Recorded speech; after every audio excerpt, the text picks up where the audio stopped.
Welcome back to Ellie Scrubs In.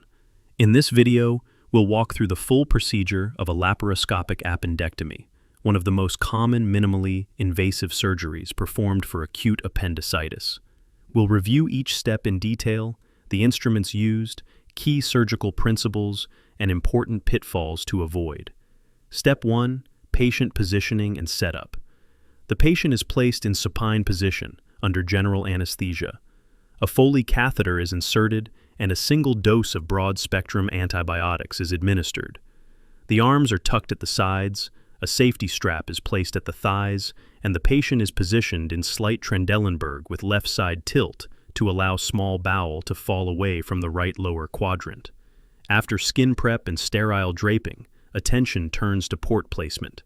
Step 2. Access and trocar placement. Peritoneal access is obtained via the Verus needle at the umbilicus or using the Hassan open technique.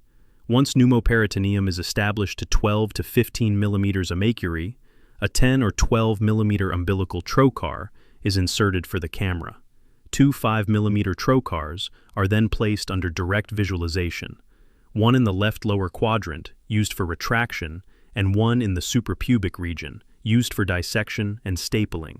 Ports should be spaced to allow triangulation and avoid instrument clashing, a common pitfall in early cases. A 30-degree laparoscope is typically used to maximize visualization angles. Step 3. Diagnostic laparoscopy and identification. A full inspection of the abdomen is performed to rule out other causes of right lower quadrant pain. The cecum is identified, and the Taenia coli are traced distally to locate the appendiceal base. In uncomplicated appendicitis, the appendix may be hyperemic, firm, and thickened. In perforated cases, it may be necrotic, fragmented, or encased in adhesions. Retraction is achieved using an atraumatic grasper to elevate the appendix while the mesoappendix is dissected. Step 4. Mobilizing the mesoappendix and controlling the artery. The mesoappendix is the fold of mesentery that connects the appendix to the ileum and contains the appendiceal artery, which must be carefully isolated and divided. This can be done using monopolar hook cautery, a Maryland dissector with electrocautery, or an advanced vessel sealing device like LigaSure or the harmonic scalpel. Care must be taken to avoid thermal injury to adjacent bowel. If using clips, the artery is divided between two secure Hemlock or titanium clips.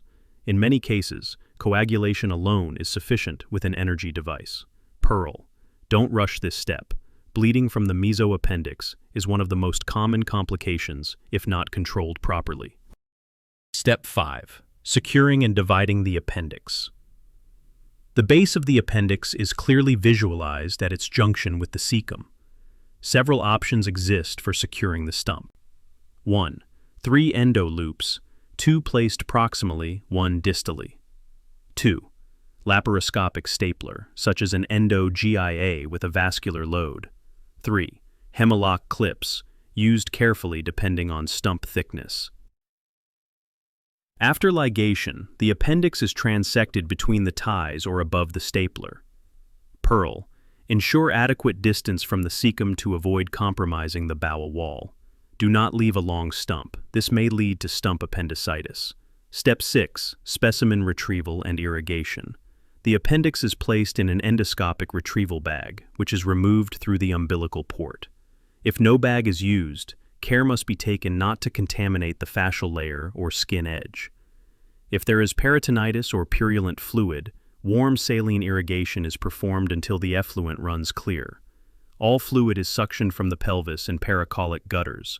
Avoid leaving residual contamination. This is especially important in perforated or gangrenous cases. Step 7. Closure.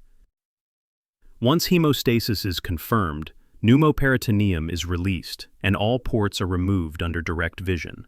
The umbilical fascia is closed with 0 or 2O absorbable suture using a fascial closure device, especially for ports over once at 10 millimeters.